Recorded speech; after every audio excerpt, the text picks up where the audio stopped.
Australian Bureau of Statistics data revealed that headline inflation in the year to July was higher than market expectations at 3.5%. It was driven by housing, rent, services and gas costs.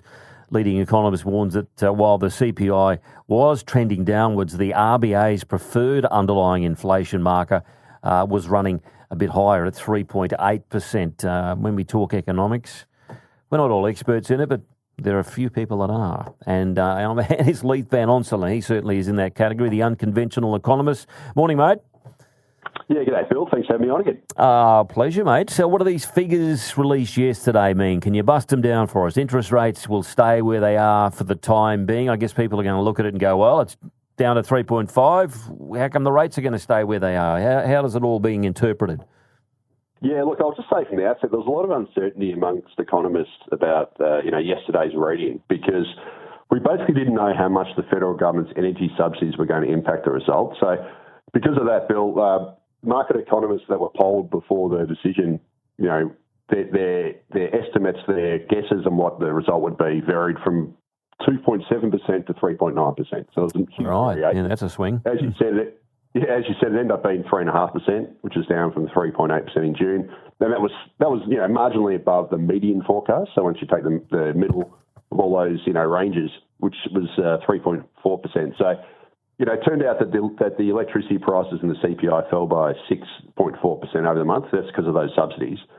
And while that drove the result, there was actually some good news in there, because the number of items in the CPI basket where with annual inflation below 2% actually outnumbers the number of items with prices rising by 3% or more, which is basically the Reserve Bank's upper range of their target. So what that basically told us was that we are actually seeing a broadening disinflation in the CPI. So we've got more items now that are growing by less than 2% than are growing above 3%, which is pretty good news.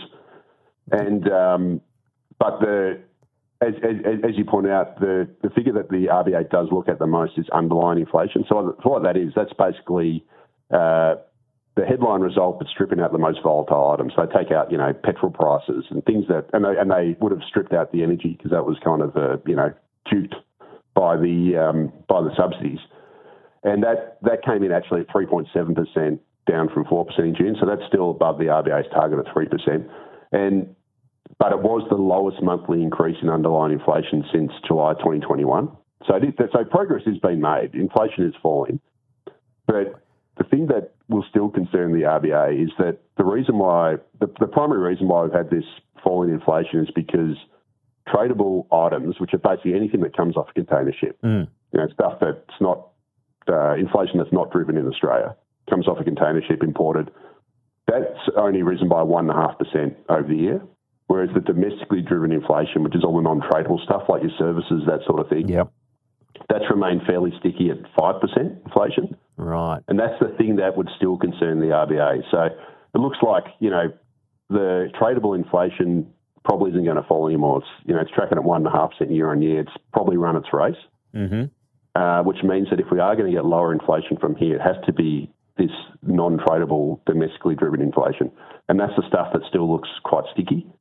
It's the rents, it's the insurance prices, all those sorts of things. And because of that, I think the RBA is just going to sit on its hands. And it's going to sit on its hands probably until next year, unless we get a miraculous fall in inflation or the unemployment rate rises aggressively. I think it means the RBA is going to stay on hold. So, look, inflation is coming down. It's just bumpy. It's slow. It's taken longer than expected. How does, you've touched on it there, how does that, the energy subsidies, state and federal government energy subsidies, how does that impact that non-tradable inflation rate you're talking about, up around the 5%? And explain that a bit more if you could. Yeah, so basically, as I've said on your show previously, we've got ridiculous gas and electricity prices, et cetera.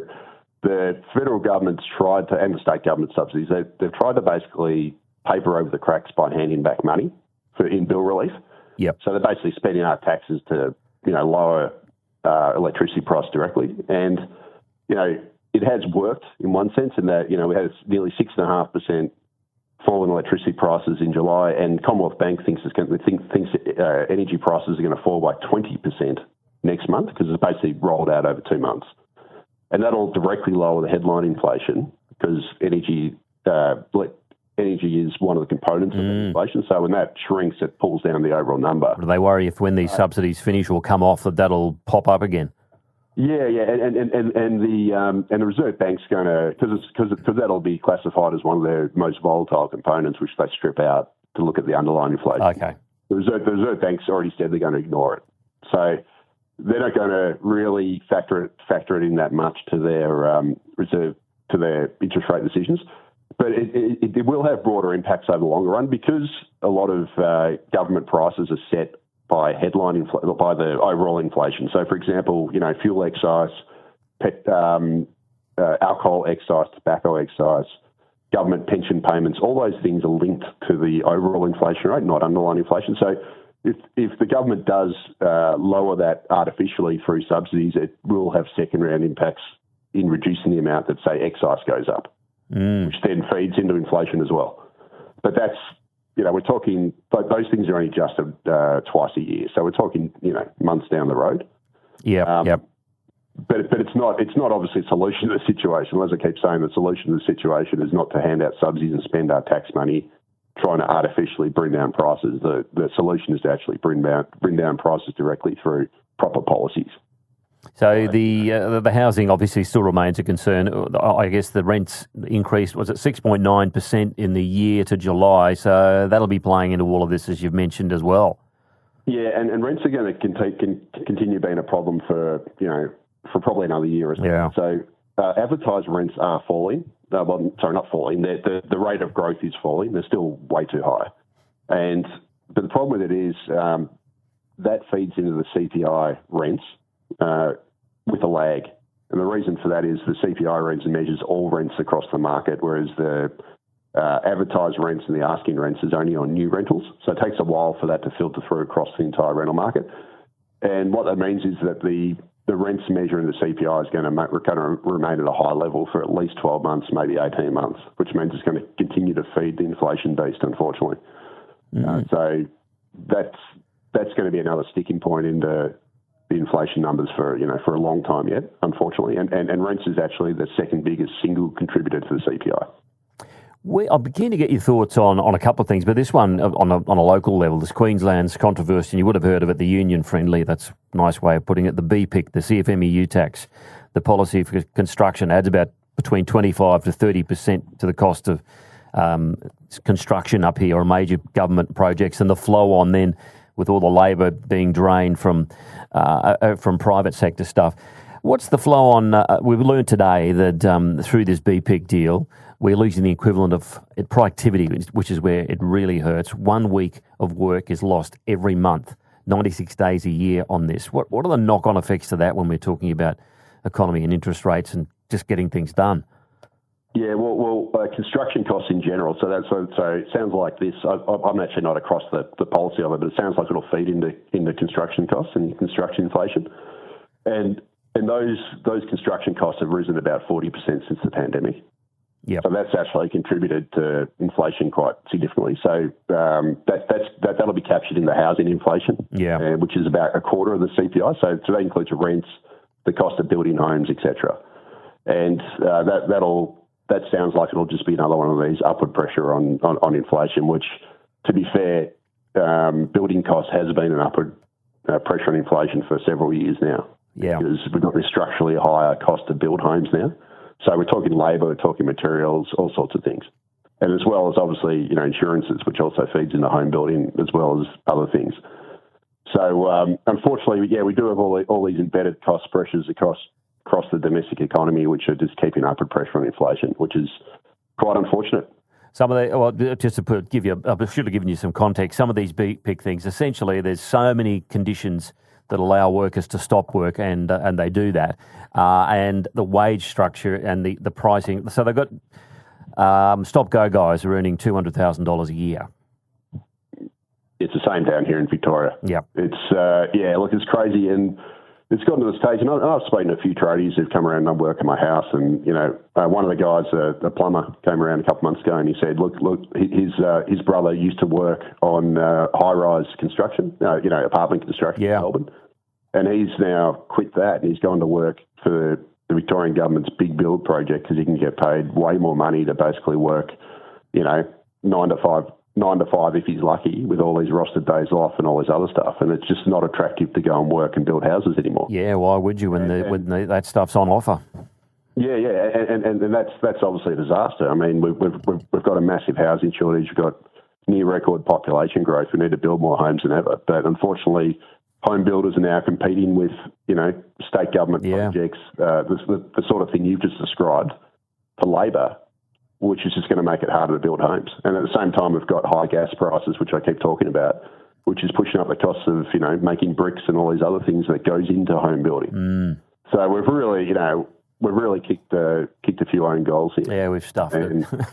I want to get your quick thoughts on this this slanging match that's going on at the moment between the Treasurer and Peter Dutton. He's taken a big personal shot at him. Dutton's fired back. Who's right in this one? Is Dutton right that he's trying to paper over some of his failures, the Treasurer? I think he is right, and I think it's pretty poor. And look, the thing about it is, if Peter Dutton must have Labor worried, because if they're now resorting to personal attacks and everything, it means he's obviously got them scared. And because as soon as you start going personal on something, it means you're sort of losing the argument. Play the man, not the ball.